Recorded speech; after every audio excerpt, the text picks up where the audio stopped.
Hello, I'm shouting that. Hello, welcome to Crypto with Kash podcast, episode number 9, the Christmas special. So this is going to be a crazy one, I'm sure. My name's Duncan Morland. I am your host, and as always, I'm joined by Kashaya Bassi. Hello, Kash. Hey man, how you doing? You all right? I'm okay. I'm trying to be all hyped up for Christmas. Christmas. Yeah, I spent the day Christmas shopping and buying books and. Oh, that's always the best part, isn't it? Yeah, actually, I asked your advice. Actually, I said, should I buy chocolates or books? And you said chocolates, and then I bought books. So. Oh, well, thanks a lot. I'm sorry. Yeah, I'm just a big nerd. Yeah, they're for my nieces, so I'm not sure. I think they probably would have preferred chocolates, to be honest. Fair enough. How are you doing? Yeah, man, I'm pretty good. Looking forward to Christmas actually, and the New Year. Yep. Exciting times. Have you got all your Christmas presents? Yeah, I've been frantically buying everything that comes to mind on Amazon. I mean, where would we be without them? But yeah, I'm like 95% done. Have you got all of your family yeah, Bitcoin 101 books and stuff like that? No, nothing crypto related, but yeah, no, it's exciting. I actually bought some lenses that you can use for your iPhone. I'm not sure if you've seen them before. No. You can just like clip them on. It's good for like macro and micro pictures that you can take. Photography. Oh, right, like so on the camera kind of thing. Like, yeah, I saw an advert for it and I was like, yeah, why not? Yeah, like I think one of my friends had a fisheye lens for that because when we were younger and we'd record. That's exactly what. Yeah. There's loads of different lenses. There's fisheye ones. Yeah. There's one that turns everything that you see into like an Earth sort of thing. It's kind of weird. Yeah, fisheye lenses make everything look amazing, especially skateboarding tricks. Yeah, exactly. So for this episode, I thought we'd do something fun and talk about the highlights of 2021 in the world of crypto. Talk about some of or mainly your outlandish predictions for 2022, and also I'll start off with a question, Kash. Mm-hmm. If you could wake up on Christmas morning and Christmas Santa had visited you and left a big bag of one particular cryptocurrency, which cryptocurrency would you like to get for free? A big, I don't know, let's say $1 million. Well, let's say £1 million bag well, for me, crypto. For me, it has to be Solana. Right? Okay. Solana is one of our best performing assets of the year. It's done very well, and I think it's going to continue doing well. Yes, we might see some short-term price fluctuations, but I think prices are just going to go much higher next year. And if not next year, if we do go into a bear market, a prolonged bear market, I do see prices being much higher than they are now in the long term.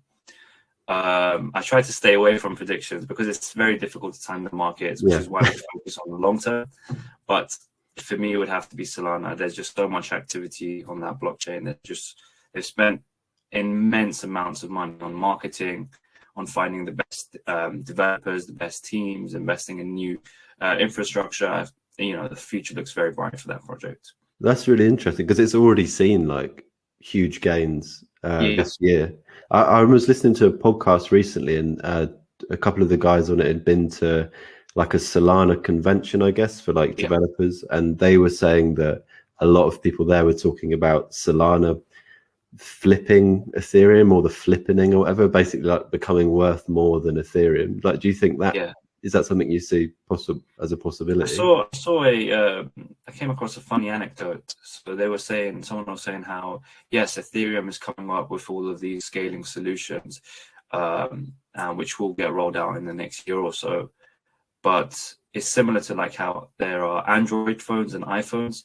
Yes, Android phones, with Android phones, you can do so much more on them. But a lot of people just stick to iPhone because it's just easier to use and it's more sleek. I think it's going to be, it's difficult to tell, but I think a same sort of thing could arise. So yes, Ethereum is going to improve drastically in the next few months or so, but some people are always going to prefer Solana or Avalanche, for example, or any other one of these, smart contract platforms. So it'll be interesting to see how that develops. But there are, discussions happening around this sort of, topic. Yeah, I mean, it's in like it's hovering around $200. It keeps going above and below that, doesn't it? So, I mean, Yeah. if it's going to catch up with Ethereum, Ethereum's what, like $4,000 somewhere around there. Yeah. So, At the moment, yeah. Yeah, on the ease of use thing, like that's what appeals to me. I think that I've got an iPhone specifically for that reason. Like I don't want to have to like fight with my phone basically. So I just don't want to not. Yeah, and for most people, what do? They use it for browsing the internet, using social media, and taking pictures. And I feel like for those sort of things, iPhone wins every time. People always say, "Oh, on Android you can do all of these extra things." Oh, but yeah, on the iPhone you can't install your own application, sort of thing. But I feel like for the vast majority of people, iPhone does what they need it to do a lot better than Android. But that's a personal opinion. I don't want to get into. No, I just I just hope, and then I just keep my fingers crossed that Apple are serious about their like privacy promises and stuff like that. But yeah, I know. We'll see. That's a whole different discussion. Yeah. So 2021 in crypto, we launched the Crypto with Kash newsletter in about March, I think it was. I've been building the community since then. I'd say that's a highlight of 2021. Yeah, I think we've done very well there. Yeah, and what sticks out to you sort of when you look back on the year in the cryptocurrency space as what pops into your head? I think an important event that happened was the crash that we saw in May. You know, a lot of people, had they perhaps not been part of our community, would have sold, you know, at the bottom. A lot of people did, reading the forums. Yeah, a lot of people did. And, you know, it is frightening to see, you know, the markets crashing at the speed that we saw them. But, you know, when you've been in the markets for a while, you realize that these are opportunities to buy lower. And they're not reasons to panic, you know. And what we saw in the months that followed is that, you know, a lot of these coins actually hit new all-time highs. I mean, Bitcoin and Ethereum definitely did, and some of the other coins actually went up, you know, 7, 8, 10x even. Yeah. The portfolio coins that did that, like I won't name them because we don't want to give away all the portfolio coins, but some of them, there was one specifically. I was going to try and like do a code word so you knew which was. It's a metaverse project. Let's just say it's a metaverse. If that's the one you're Yeah. Like that performed amazingly well. Like I've got 700% in my head, but I think it might have even gone higher than that at some points. Talking about, I'd say like those are some of the themes that I think of as like NFTs, obviously, decentralized organizations, DAOs, like. And then the metaverse, I mainly think of Mark Zuckerberg's face when I think of the metaverse. But that's the thing. A lot of people believe that the metaverse and NFTs, for example, are going to be bigger than crypto. You know, right? Okay. The way I see it is, you know, the space on Earth is finite, whereas in the metaverse is infinite. You can create an unlimited number of worlds. You can just create anything that you can, you know, imagine can be put on the metaverse. And I think in that sense, you know, the possibilities are endless, which is why a lot of people argue that is a multi-trillion-dollar industry. And it's good to be, you know, involved during the early stages of this, you know, industry. Do you think there's like a generational gap, or like, maybe gap in understanding where like owning digital things like through NFT and the metaverse is just more sort of like a more attractive thing for younger people, or like they just get it, like it? I definitely do. I definitely do, because, you know, when I was growing up, social media only became a thing as I grew older. It wasn't there from when I was very, very young. So in that sense, I do feel like the new generation are a lot easier, are going to find, you know, getting into the metaverse and dealing with, you know, digital assets, it's going to be easier for them to pick up, because it's perhaps what they're doing already. You know, all the games that they are playing now, so Minecraft, Fortnite, Roblox, all of these have like cosmetic add-ons that you can buy, which don't make you more powerful per se, but they're just cosmetic changes that people are willing to pay for. They're digital assets in a sense, and people are already willing to pay money for those. So I definitely see them, being able to understand NFTs a lot, perhaps quicker than some of the older generation. Yeah, I think like gaming, I grew up with like all types of games, but like there was a game called Second Life, which is exactly what it sounds like. It was an online multiplayer game, and I never really played it, but I would always read stories about it and stuff, because essentially you had people living a second life on there, and they would do things like make shops and make like clothes for the characters and sell the clothes for the people, or like you had people being architects who would like design houses for other people and stuff. And it's and they was like, some people were able to make a real living, because they could sell the stuff they were making in that world for real money, and that was perfectly fine, like it was part of the rules of the game kind of thing. So when I think of the metaverse, I think of stuff like that, just in a decentralized way. But then, so yeah, like you have all the scammy side of it and stuff, and like with NFTs and stuff, people just stealing other people's art and stuff. And then you have like, there's already stuff that's kind of like this anyway. That kind of proves. I mean, digital theft happens. It was happening even before NFTs. It's just that now people have found a new way to make money off of it. And unfortunately, the media, what they do is they focus on these negative incidences, which gives people the wrong perception. But as we know, there's a lot of opportunities in this space. And by doing research, you can omit all of the bad projects and focus on the good projects with real development and real games. And that way you can, profit off of this new industry. Yeah. So is there anything else in 2021 that springs to mind?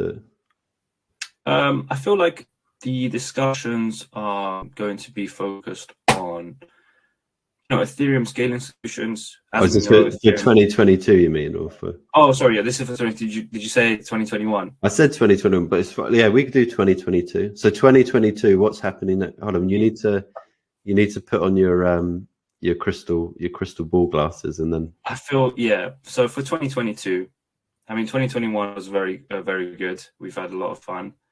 2022, I think there's going to be a lot of discussions around scaling Ethereum, because as we know, it's very expensive to use at the moment. Just interacting with certain smart contracts will cost you over $100, which is just not practical enough at the moment. So there are a lot of scaling solutions being developed at the moment. I've actually started using some of them, like Optimism, Arbitrum, ZK. And how have you? What are you using them for? Are you sort of like using them to buy? People are already like creating products on them. So there are NFT marketplaces that you can use on layer 2 solutions. There's also exchanges.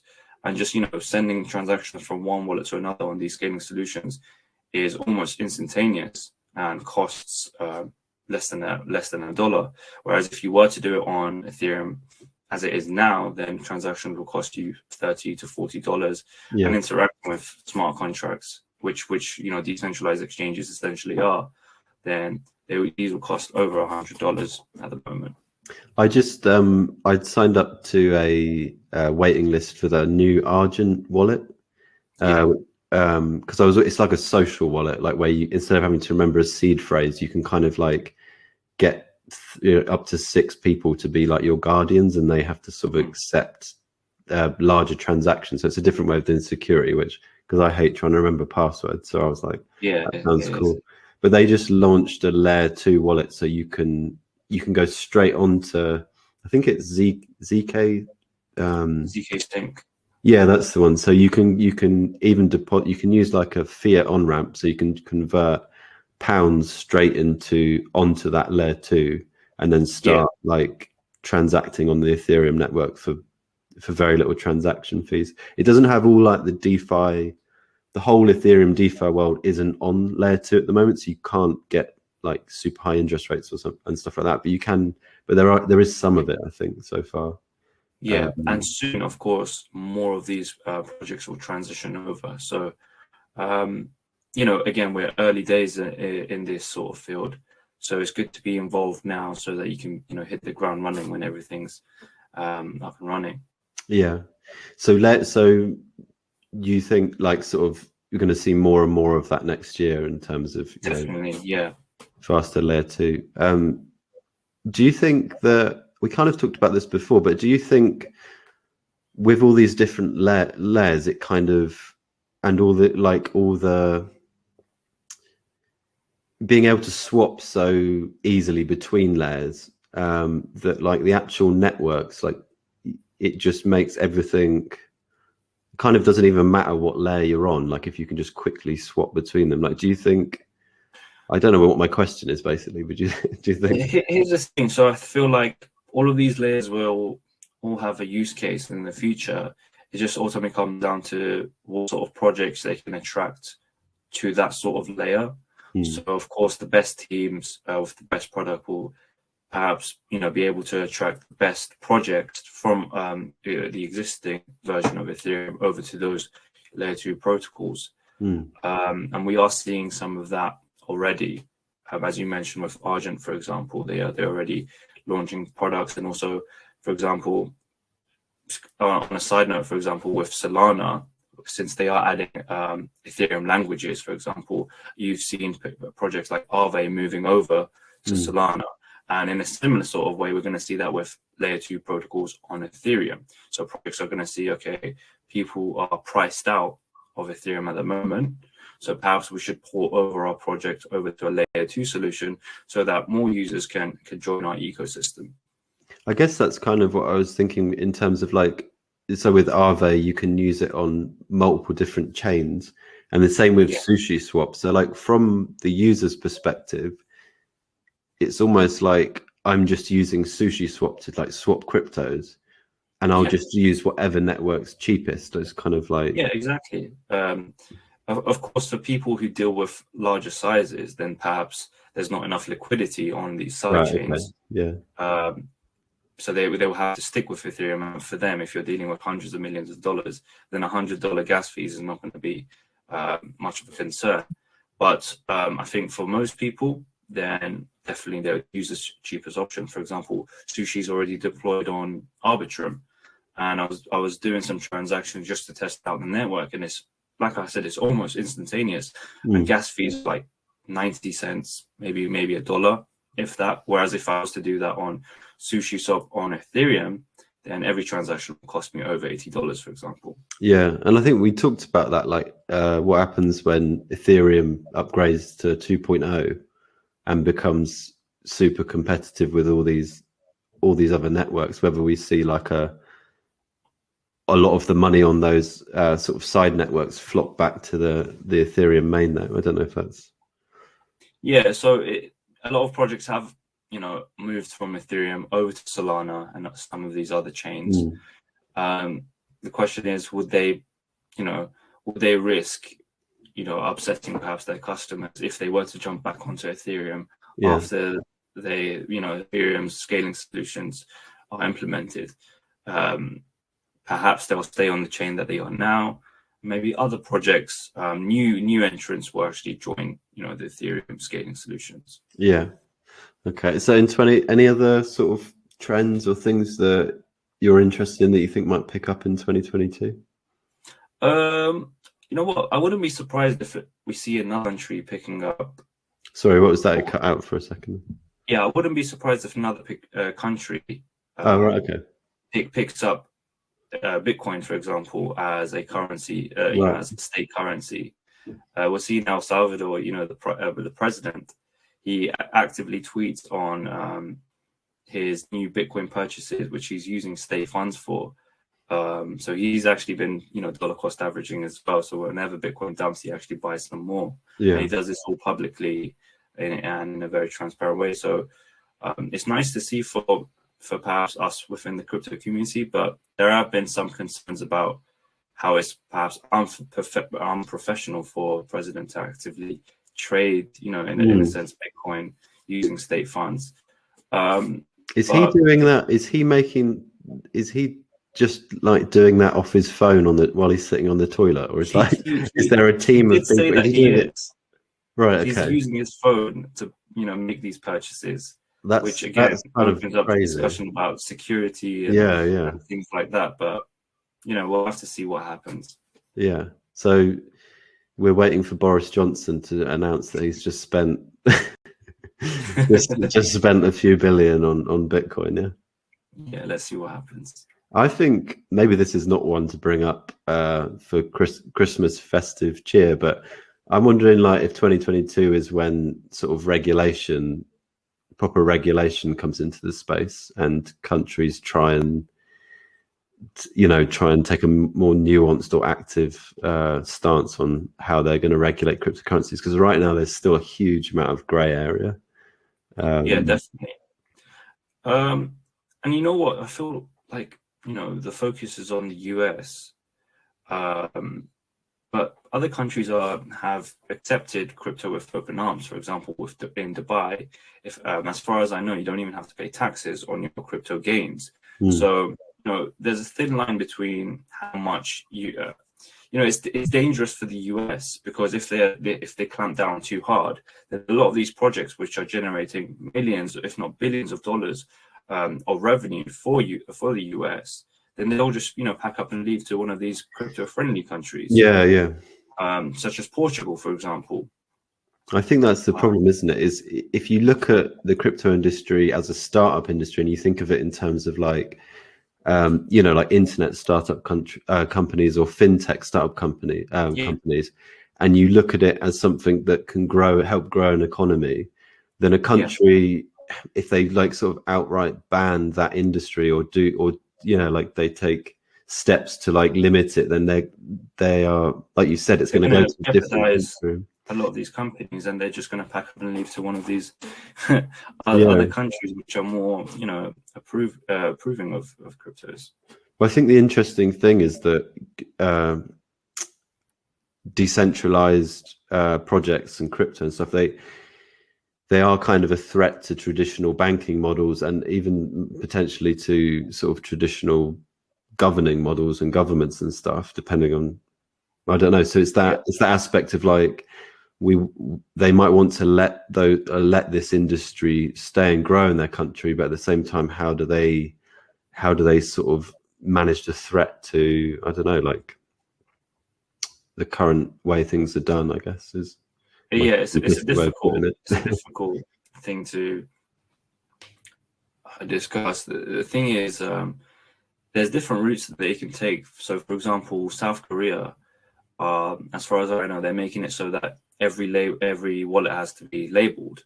That way, they can track who's making what sort of transactions. So that they can pay the amount of tax that they're meant to pay. Perhaps the US should implement a similar sort of regulation in that regard, because otherwise, again, they don't want to lose out on all the business that they've generated. The crypto markets are now worth over $2-3 trillion, and a lot of these companies are based in the US. So what happens if there is a severe clampdown? One thing this is slightly separate, but one thing I wondered is, at some point, if there is a big failure of one of the blockchains, say Ethereum or Bitcoin or some large project, some project that is seen to be very stable, at some point, I think there has to be a project like that fails, whether it's like, like the 51% attack, or some kind of hacking thing, or whatever it is. Like, do you think is that something you think could realistically happen? Maybe not next year, but do you also think that's something that could happen? And then the thing is, these sort of exploits and hacks do happen, but they do occur on smaller projects. And when I say small, I mean on projects which have less than like $1 billion of TVF, for example, less than like maybe projects on the smaller end, because they have less security available. But when we're talking about Ethereum and Bitcoin, these have the best teams working on the security of these projects day in, day out. For example, Bitcoin, it's never been hacked, and it would take far too much money and far too much, perhaps coercion for the network to get hacked. Ethereum is the same sort of thing. So I'm not sure whether we'll see those two sort of projects being exploited, but there is always a possibility that it could occur. Yeah. But perhaps more so for projects which are lower down on the market cap. I guess what a few of the articles, and maybe we'll like wrap this up in a sec, but a few of the articles that I've read were the more layer 2 solutions there are that can kind of like speed up transactions. Like you can do DeFi on, all the decentralized like lending and borrowing and earning yield on layer 2, kind of moving all that stuff to layer 2, and then just having the layer 1 part of the networks. So Ethereum as it is now sort of focus on security, and like one of the big things of security being the decentralized sort of nature of it. And then you hear arguments about Bitcoin. It is decentralized, but then the mining is potentially very centralized because there's a high barrier to entry because of the computers and stuff you need. And the same with Ethereum in to some extent. And then that's why my 2022 prediction is for the narrative around the cryptocurrency Mina, the lightest blockchain ever to be picked up. But I am not a professional cryptocurrency picker, so don't follow me. Mina's actually backed by some very important people, very successful people. And one of them, if I recall, is Naval, who's early into a lot of the top platforms we see today, such as Twitter, Facebook. If I'm not mistaken, I remember looking into that project a while back. And I remember seeing his name, and he's always on Twitter talking about very positively about crypto. To see him investing in Mina is definitely a positive sign for that project. So perhaps it's time to look, maybe have another look into that project again. Yeah, I mean, I think if the decentralized narrative, because I'd say that's taken a back seat with like the hype around the yields you can make and stuff like this. Like people aren't too, like Solana is more centralized than some other blockchains, and people aren't fussed because of ease of use, and they trust the team and things for like most that. People, they're not too bothered about decentralization, because the thing is, when it comes to decentralizations, different people have different perhaps benchmarks or thresholds. So one thing that might be decentralized to me may not be decentralized enough to someone else, and vice versa. So I don't think that there will ever be a point where you can definitively tick off the box of decentralization for a certain project, because there's always going to be someone that says, oh, actually this aspect of the project is not decentralized enough. Like it's a spectrum. Like it definitely is. Like to a lot of people Bitcoin is extremely decentralized, whereas like other people will make that argument about the mining and stuff. Okay, well, any more predictions for 2022? Have you got Will? How about will COVID? I think we're going to see in 2022. I think we're going to see an NFT sell over $100 million. So a single NFT sell over $100 million, because I don't think so far they've been able to break that barrier. So I think we'll see 100 million. What's the highest that has sold so far? I think, if I'm not mistaken, it's Beeple, which sold for $60-something million. And what was that, like a piece of art or like a? So Beeple is an artist who's been creating art every single day for the past 5,000 days or so. And this project was basically a collection of the past 5,000 days of his artworks put all in one, and it was bought up by a crypto enthusiast for around 60-something million. I think $67-69 million, which is crazy. And you can actually follow him on Instagram if you want. I must say some of his artwork is a bit crude. But he's been, you have to give credit where it's due. He's been doing the same thing for over 5,000 days. How do you spell his name? Beeple, Beeeple. People. Okay, I'll have a look. Your video has frozen for me. I don't know if it's frozen for everyone else when they watch this back. But if not, you look like you're surrendering to me in the image. Oh well, I'm moving around on this screen, so Okay. We'll see what happens afterwards. Okay. Well, thank you very much for talking to me today again, Kash, and I hope you have a very good Christmas. Thank you very much. You too. Cheers. Great as always. And yeah, I hope everyone listening has a great Christmas and New Year. And if you enjoyed this, we'll be doing more of it in the new year. You can't get rid of us. And if you like, subscribe, leave us comments, questions. Yeah. And I will say goodbye now. And thanks again, Kash. Thank you. Okay, this is the longest. This is like when you're trying to hang up on your grandma, and I'm the grandma Okay. here, and I won't shut up. Okay, right. Take care. Yeah. Bye.